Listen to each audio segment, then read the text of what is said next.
नमस्कार, बुलेटिन में स्वागत है आपका और मैं हूं आपके साथ जागृति खंतवाल। और अब बात देवभूमि की। लगभग 4 दिनों से उत्तरकाशी की सुरंग में फंसे हुए 40 मजदूर, कहने को तो उन्हें सही सलामत बताया जा रहा है, लेकिन जब तक वो बाहर नहीं आएंगे तब तक कैसे ये भरोसा करें। टनल के बाहर लगी इस भीड़ के मन में भी ये सवाल है कि कब तक ये मजदूर भाई बाहर आएंगे। और यहाँ पुलिस प्रशासन, एनडीआरएफ और एसडीआरएफ की टीमें 200 कार्यरत है। देखिए रिपोर्ट। इन मजदूरों के सवालों में अपने उन 40 भाइयों की फिक्र है जो लगभग 4 दिनों से उत्तरकाशी की इस सुरंग में फंसे हुए हैं। कहने को तो उन्हें सही सलामत बताया जा रहा है, लेकिन जब तक वो बाहर नहीं आएंगे तब तक कैसे ये भरोसा कर लें। टनल के बाहर लगी इस भीड़ के मन में भी यही सवाल है कि कब तक हमारे मजदूर भाई बाहर आएंगे। यहाँ पुलिस प्रशासन, एनडीआरएफ और एसडीआरएफ की टीमें 24 घंटे कार्यरत हैं और हर तरह इन मजदूरों को निकालने का प्रयास कर रही हैं। हैवी ड्रिलिंग मशीनें लाई गई हैं, जिसकी मदद से इस सुरंग से मजदूरों को निकाला जाएगा। यह कार्य सुलभ हो और इसको गति मिले, इसीलिए इतना बड़ा ये एफर्ट किया गया है और बहुत हैवी मशीनरी है ये, और रेट ऑफ इसकी ड्रिलिंग फास्ट है और कार्य को जल्दी पूरा किया जा सके इसके लिए ये मशीन मंगाई गई है।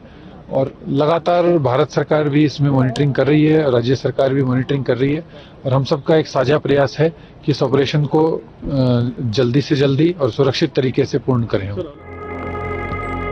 सुरंग में फंसे 40 मजदूरों तक खाने के लिए क्या क्या पहुंचाया जा रहा है, सुनिए। दाल चावल तो नहीं पहुंचा सकते, तो मुरमुरे हैं, ड्राई फ्रूट्स है, फिर हमने अंकुरित किए हुए दाल है, चावल है, इस तरह की चीजें हम उनको पहुंचा रहे हैं। वाटर जूसेस नहीं, वाटर पे पहुंचा रहे हैं, क्योंकि जूसेस हमें अभी रिकमेंड नहीं किया गया कि जूसेस वगैरह ना। तो सभी लोग सुरक्षित हैं, सब सुरक्षित है, बिल्कुल सुरक्षित है। बाहर दूसरे प्रदेश से भी, जैसे मैं झारखंड का हूँ, झारखंड से भी अधिकारी हैं, आईएएस अधिकारी आए, वो भी यहाँ से देख के जा रहे हैं। उनसे हमने बातें कराई हैं कि वो ठीक है, और वो जानकर उनको खुशी हो रही कि हमारे स्टेट से लोग आ रहे हैं। तो ऐसे ही जहाँ जहाँ से इनके रिश्तेदार आ रहे हैं, उनने हमने ठहरने की व्यवस्था कराई गई है। हैप्पीनेस, खुशी भी आप उन तक पहुंचा रहे हैं। हैप्पीनेस तो नहीं, एक संतुष्टि की आपके लिए हम खड़े हैं, हम आपको निकाल लेंगे। लगातार इनसे संपर्क साधा जा रहा है, लेकिन कब तक ये बड़ा सवाल है। इन लोगों की सलामती के लिए यहाँ पूजन भी करवाया गया है। वहीं उत्तराखंड के सीएम पुष्कर सिंह धामी इस मामले पर पूरी तरह से नजर बनाए हुए हैं। बस अब इंतजार है कि जल्द से जल्द 40 मजदूरों को सही सलामत बाहर निकाला जाए।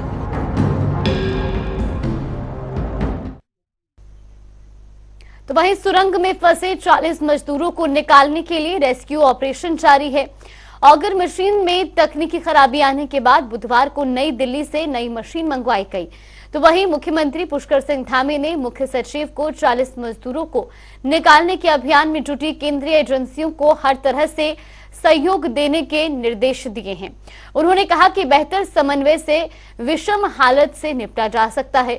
सिलकियारा टनल में भूस्खलन के बाद अब NHIDCL की ओर से वीडियो रिकॉर्डिंग करवाई जा रही है, जिसमें रेस्क्यू ऑपरेशन के साथ सुरंग में पल पल के हालात पर भी नजर रखी जा रही है। तो वहीं केंद्रीय सड़क परिवहन एवं राजमार्ग मंत्री राज्य मंत्री जनरल वीके सिंह उत्तरकाशी पहुंचे। मजदूरों को निकालने के लिए चल रहे रेस्क्यू ऑपरेशन का उन्होंने निरीक्षण किया और साथ ही साइट के निरीक्षण के साथ ही वीके सिंह ने समीक्षा भी की। लोग चूंकि सबसे लगातार संपर्क हो रहा है, खाना, ऑक्सीजन, पानी, सभी व्यवस्थाएं उनके लिए वहां पर की जा रही हैं और सभी संपर्क में हैं, सभी सुरक्षित हैं। भारत सरकार के NHIDCL के द्वारा ये काम किया जा रहा था और सुरंग का काम लगभग पूरा होने वाला था। 400 मीटर लगभग सुरंग बची हुई थी और इसको मॉनिटर भी वही लोग कर रहे थे, लेकिन आगे के लिए जितने भी इस प्रकार की सुरंगों का, टनल्स का, क्योंकि हमारे राज्य में बहुत अधिकाधिक इसकी आवश्यकता भी है और निर्माण कार्य भी हो रहे हैं। हम इन सभी की समीक्षा करेंगे और इनकी समीक्षा के साथ साथ चूंकि पहले हम सभी शहरों की बेयरिंग कैपेसिटी का भी अध्ययन कर रहे हैं, वो भी आकलन कर रहे हैं और इसके साथ ये भी करेंगे। काम चल रहा है, हमें पूरी उम्मीद है, इसीलिए हम सब लोग आए ताकि चीजें भेज दी हैं और जितना जल्दी काम शुरू हो, इसी आशा के लिए हम सब लोग देख रहे हैं। अब जगह पर जाके देखेंगे कैसे काम चल रहा है, कैसे नहीं। जियोलॉजी क्या है वो हमें पता नहीं, मशीन लगाई है, इससे पहले भी लगाई थी, वो ठीक तरह से नहीं चली, अब दूसरी मशीन लगाई है। तो अपनी तरफ से पूरी कोशिश चल रही है, देखते हैं क्या उसका प्रोग्रेस क्या रहा। उत्तरकाशी के सिलकियारा टनल में फंसे 40 मजदूरों को अभी तक बाहर नहीं निकाला गया है। इसको लेकर कांग्रेस ने सवाल खड़े किए हैं। कांग्रेस प्रदेश अध्यक्ष करण महरा ने कहा कि अब जो मजदूर वहां पर काम कर रहे हैं, उनके सब्र का बांध टूटता जा रहा है। कांग्रेस का एक प्रतिनिधिमंडल भी घटनास्थल पर पहुंचकर वहां के हालातों का जायजा लिया। इसके साथ ही उन्होंने सरकार पर आरोप लगाते हुए कहा कि सरकार ने अभी तक वहां किसी भी मंत्री की ड्यूटी नहीं लगाई है। तो आपको बता दें कि सिलकियारा टनल में हुए हादसे के बाद से ही जहां लगातार एक तरफ 40 मजदूरों को बाहर निकालने के लिए प्रशासन और सरकार पूरी तरह से प्रयासरत है, तो वहीं अब 224 घंटे बीत जाने के बाद भी जहां लगातार अब कांग्रेस ये सवाल उठा रही है कि कब तक आखिर मजदूरों को बाहर निकाला जाएगा, क्योंकि जिस तरीके के हालात बने हुए हैं उसके बाद अब लगातार वहां पर काम कर रहे मजदूरों के भी सब्र का बांध टूट रहा है।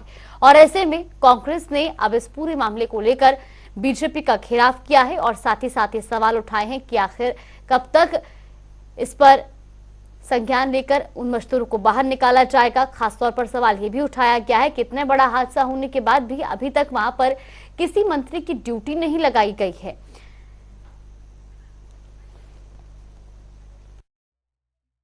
देखिए, हम तो 5 राज्यों में कांग्रेस की सरकार बना रहे हैं और मध्य प्रदेश में तो जो मंत्री जी के बेटे का वीडियो जारी हुआ है, अभी तो 2 आए, एक तीसरी किस्त और है जो मेरे को सुनाई पड़ा, वो भी आ सकती है।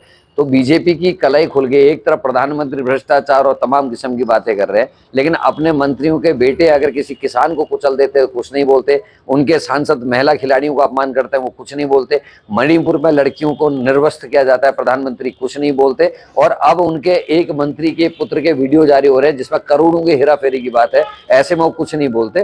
तो ऐसे में बीजेपी के हाथ से सत्ता चले जाना ही इस राष्ट्र के लिए हितकर होगा। तो कांग्रेस ने सरकार पर भी साफ तौर पर आरोप लगाए हैं कि आखिर इतना समय बीत जाने के बाद भी अभी तक मजदूरों को बाहर क्यों नहीं निकाला गया है। दिवाली के दिन ये हादसा हुआ था, उसके बाद से अब तक 104 घंटे का समय बीत चुका है, लेकिन अभी तक बाहर मजदूरों को नहीं निकाला गया। वहीं इसी खबर पर ज्यादा जानकारी के साथ हमारे सहयोगी नवीन शुक्ला भी हमारे साथ जुड़ गए। नवीन, देखिए जिस तरीके से ये सुरंग में 40 मजदूरों की जिंदगियां फंसी हुई हैं और ऐसे में अब लगातार विपक्ष जो है वो सरकार को घेर रहा है। क्या प्रतिक्रिया फिलहाल सरकार की तरफ से सामने आ रही है? और खासतौर पर एक बड़ा सवाल बना हुआ है कि आखिर इतना बड़ा हादसा होने के बावजूद वहां पर किसी मंत्री की ड्यूटी क्यों नहीं लगाई गई?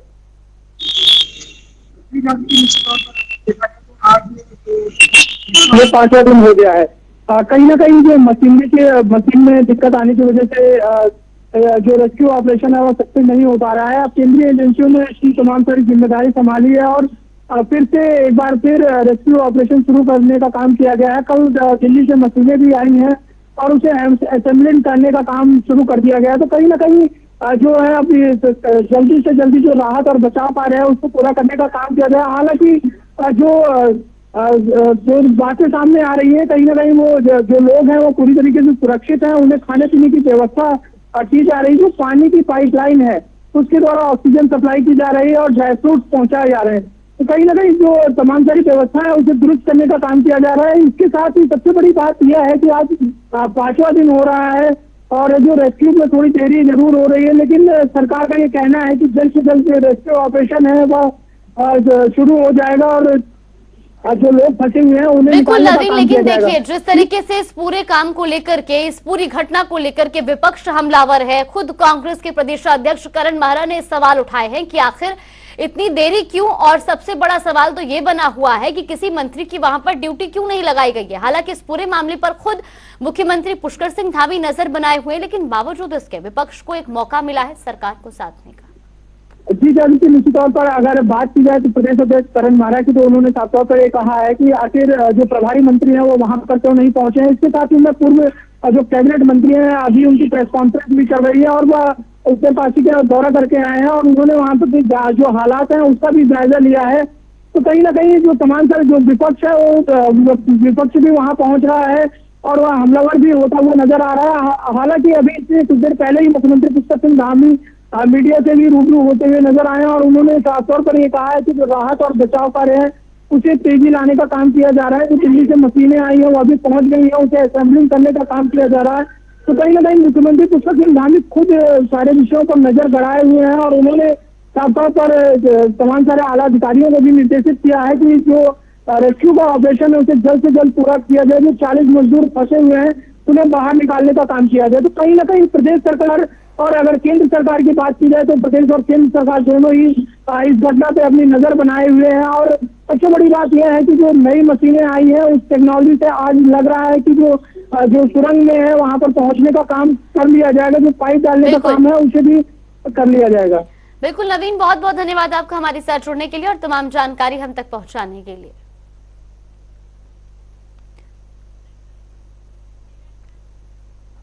तो वही राष्ट्रीय प्रेस दिवस हर साल 16 नवंबर को मनाया जाता है। इस मौके पर मुख्यमंत्री पुष्कर सिंह धामी ने सोशल मीडिया पर पोस्ट कर राष्ट्रीय प्रेस दिवस की शुभकामनाएं दी हैं।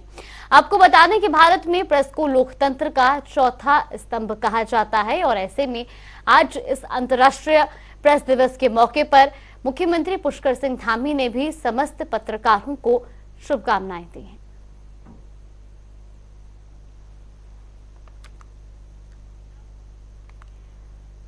तो वही वनडे विश्व कप के पहले सेमीफाइनल में मेजबान भारत ने न्यूजीलैंड को 70 रनों से हरा दिया है।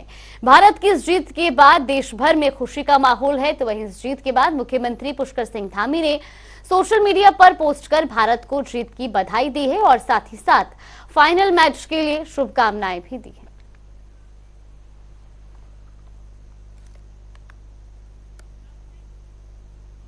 उत्तराखंड में प्रदेश अध्यक्ष महेंद्र भट्ट ने आंदोलनकारी आरक्षण को लेकर विशेष विधानसभा सत्र शीघ्र बुलाए जाने का समर्थन किया है।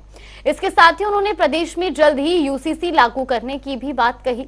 उन्होंने कहा कि मुख्यमंत्री धामी इन दोनों मुद्दों पर काफी गंभीर हैं। यह खुशी की बात है कि विधानसभा प्रवर समिति के राज्य आंदोलनकारी आरक्षण पर रिपोर्ट स्पीकर को सौंपती है, जिसको लेकर मुख्यमंत्री पुष्कर सिंह धामी ने शीघ्र सदन का विशेष सत्र बुलाने की घोषणा का स्वागत किया है।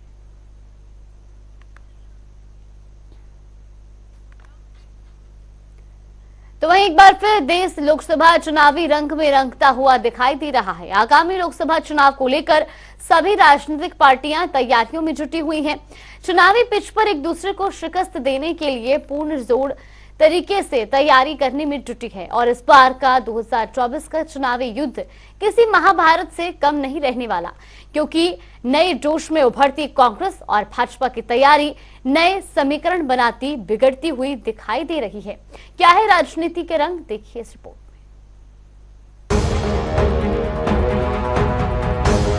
देश के अंदर लोकसभा चुनाव की तैयारियां शुरू हो चुकी हैं। भारतीय जनता पार्टी और कांग्रेस एक दूसरे पर आरोप लगाते हुए दिखाई दे रही हैं। साथ ही अपनी जीत का दावा भी दोनों पार्टियां कर रही हैं। तो दूसरी ओर 2 बार लोकसभा चुनाव हारने के बाद कांग्रेस एक बार फिर नई ताकत के साथ उभरती हुई दिखाई दे रही है। देश में राहुल गांधी के बढ़ते कद से जहां एक तरफ लोगों के सामने विकल्प के रूप में कांग्रेस को खड़ा कर दिया है, तो दूसरी ओर कांग्रेस के बढ़ते कद से भारतीय जनता पार्टी की नींद उड़ चुकी है। महंगाई, रोजगार, बेरोजगारी, किसानों के हित के मुद्दे, जिसको अपना चुनावी हथियार बनाकर कांग्रेस पार्टी 2024 के चुनावी पिच पर युद्ध लड़ने की तैयारी में है। तो जसपुर विधायक आदेश चौहान ने उत्तराखंड की 5 लोकसभा सीटों को फतेह करने के साथ साथ देश के अंदर कांग्रेस पार्टी की सरकार बनने का दावा किया है। विधायक आदेश चौहान का कहना है कि भारतीय जनता पार्टी झूठ का पुलिंदा है उत्तराखंड के साथ साथ देश की जनता भी इसको समझ चुकी है। भाजपा की करनी और कथनी में फर्क है। हमारा चुनावी मुद्दा बेरोजगारी, महंगाई, महिला सुरक्षा, समस्याओं के मुद्दे के साथ साथ और भी जनहित मुद्दों को लेकर हम जनता के बीच जाएंगे और जनता हमारे साथ है।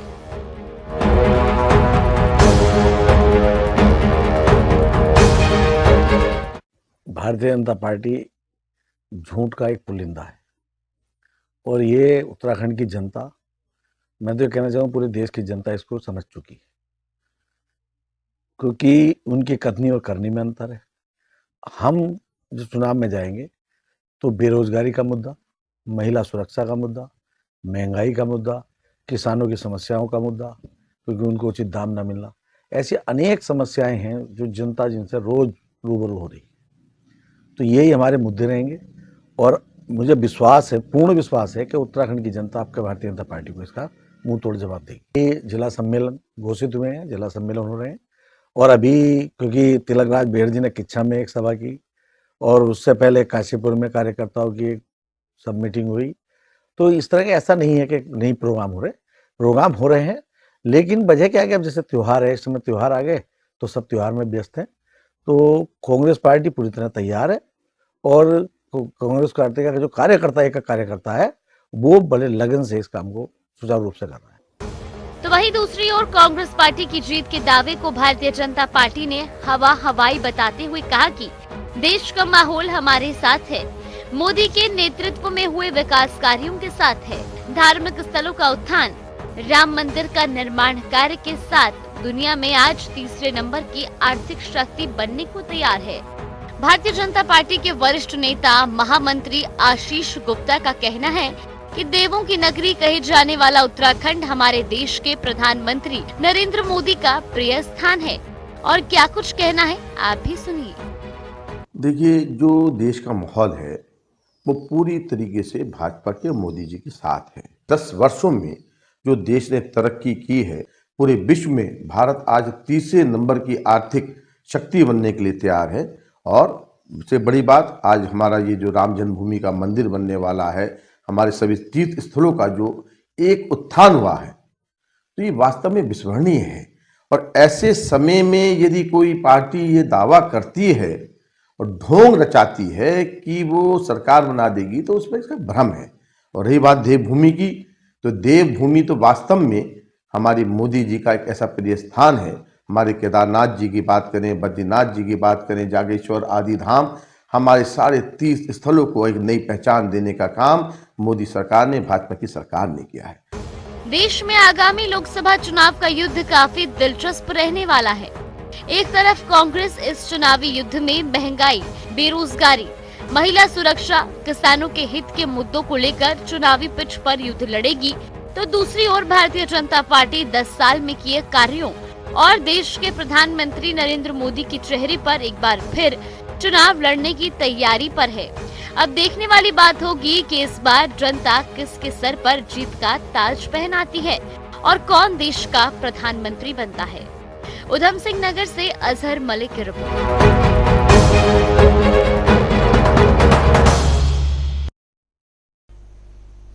प्रदेश के कृषि मंत्री गणेश जोशी सिसौन पहुंचे, जहां उन्होंने जनजाति गौरव दिवस अभियान के तहत विकसित भारत संकल्प यात्रा रथ को हरी झंडी दिखाकर रवाना किया। इस मौके पर उन्होंने कहा कि प्रधानमंत्री मोदी ने झारखंड से जनजाति गौरव दिवस विकसित भारत संकल्प यात्रा का शुभारंभ किया है, जिसके तहत गांव-गांव में रथ के माध्यम से लोगों को विभिन्न योजनाओं की जानकारी दी जाएगी। यात्रा का उद्देश्य जन कल्याणकारी योजनाओं की संतृप्ति में तेजी लाना और सभी पात्र लाभार्थियों को लाभ पहुंचाना है। विकसित भारत संकल्प यात्रा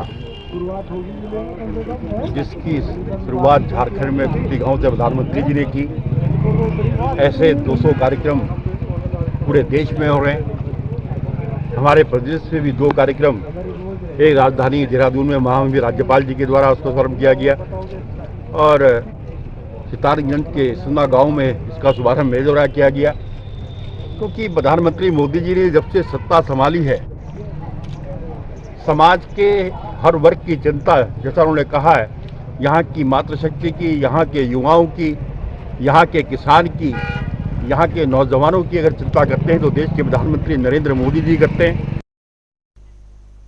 तो वहीं उत्तरकाशी के जिले भर में रात को भूकंप के हल्के झटके महसूस किए गए। आपको बता दें कि भूकंप का केंद्र बिंदु तहसील मोरी अंतर्गत सांखरी के सिंगुतर में रेंज 1 क्षेत्र को बताया गया, जिसमें वर्तमान समय में किसी प्रकार की क्षति की सूचना प्राप्त नहीं हुई है।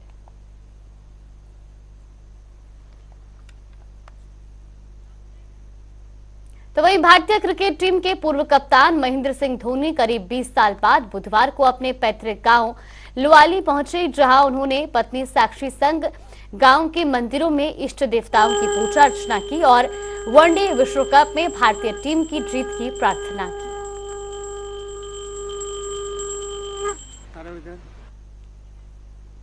तो वही हल्द्वानी में कांग्रेस ने यंग इंडिया बोल सीजन 3 कार्यक्रम की शुरुआत की।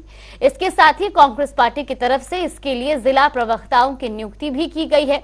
इस मौके पर यंग इंडिया बोल कार्यक्रम में कुमाऊं कोऑर्डिनेटर मीमांसा आर्य ने सभी नवनियुक्त प्रवक्ताओं को बधाई दी और साथ ही सभी प्रवक्ताओं को आने वाले लोकसभा चुनाव, नगर निकाय चुनाव में अपनी जिम्मेदारी को बखूबी निभाने के लिए प्रेरित भी किया। हमारे जिले के और प्रदेश के जो हमारे नवनियुक्त प्रवक्ता हैं उनको उनका स्वागत और बधाई समारोह रखा गया है यूथ कांग्रेस के द्वारा। इनका चयन जो पिछले बार भी कंपटीशन हुआ था, राष्ट्रीय प्रवक्ता का चयन की प्रक्रिया के द्वारा इनका चयन हुआ है और इन सभी को हम बधाई देते हैं और ये शुभकामनाएं देते हैं कि आगे अच्छी प्रगति करेंगे और कांग्रेस के लिए मजबूती से काम करेंगे। मैं बताना चाहूंगा कि पहले तो हमारे देश में जो है, हमारा देश युवाओं का देश है, क्योंकि युवा आबादी हमारे देश में ज्यादा है, तो इसलिए मुझे लगता है कि इस बार युवाओं का परचम फहरेगा और युवा हमारे राहुल गांधी जी, माननीय राहुल गांधी जी और उनके साथ हम लोग उनकी टीम में हैं और लोगों तक, जन जन तक बीजेपी की जो खामियां हैं, जो भाजपा सरकार की खामियां हैं, जो रोजगार में फेल हैं और उसमें स्वास्थ्य में फेल हैं, शिक्षा में फेल हैं और साथ में देश की सेना के साथ हर जगह पे किसानों के साथ जो इन लोगों ने कार्य किए हैं, उन लोगों के कार्यों को जनता तक, जो उन्होंने गलत कार्य किए उनको जनता तक पहुंचाना है। और जो कांग्रेस की सोच है, जिस तरीके से पहले भी हमने विकास कार्य किए हैं, उसी तरीके के कार्यों को जनता के पास पहुंचाने की जिम्मेदारी हम लोगों की है, उसी को हम बखूबी निभाएंगे। चलिए, बुलेटिन में फिलहाल के लिए बस इतना ही। यहाँ पे रुकते हैं एक छोटे से ब्रेक के लिए।